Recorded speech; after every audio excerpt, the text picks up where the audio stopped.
E aqui, gente, é a casa de memória.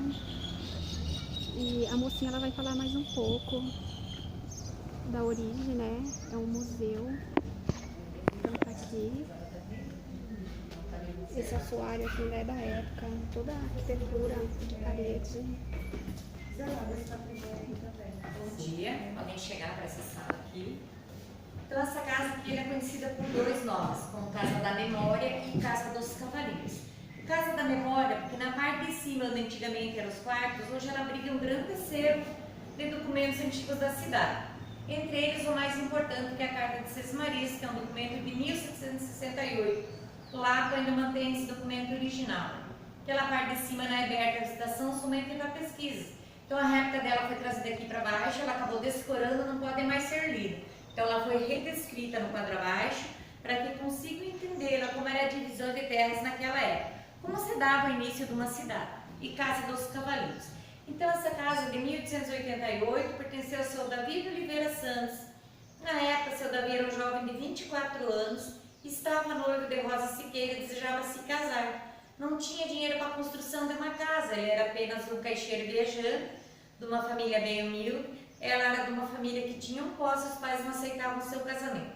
Uma certa noite, ele teve um sonho tanto que surreal, onde mais tarde esse sonho acabou se realizando, onde ele sonhou com 10 cavalos alados. Então, 8 ele via bem enfileirados, 2 entre nuvens.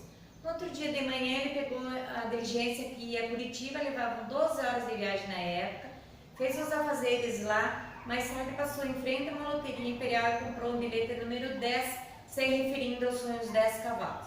Com esse bilhete, ele ganhou 2 contos de réis na época, o prêmio máximo da loteria.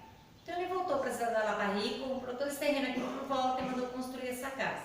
Casaram-se mais tarde, tiveram 3 filhos, moraram aqui até 1943. Então eles já bem idosos, né? A partir dessa data, eles se mudaram para Ponta Grossa e não mais retornaram.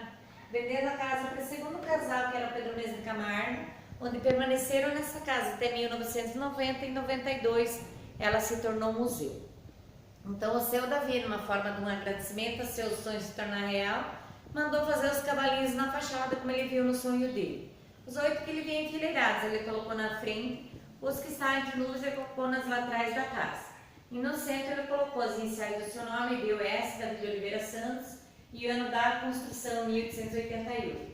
E as nuvens ele retratou na parede dessa sala aqui.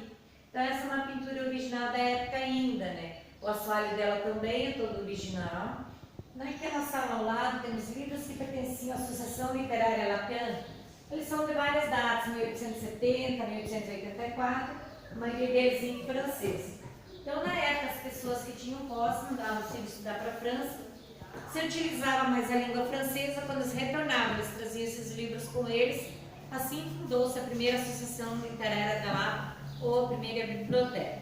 As peças, os móveis que vocês vão ver aqui, inclusive máquina, calculadora, um telefone antigo, escrivaninha, fotos antigas da cidade, livros perfurados para projetos de bala na sala ao lado, fotos dos ministros lapianos, selos, registrador, foram todas doações do povo lapiano, não pertenceu a nenhuma das famílias que moravam nessa cidade. Fiquem à vontade.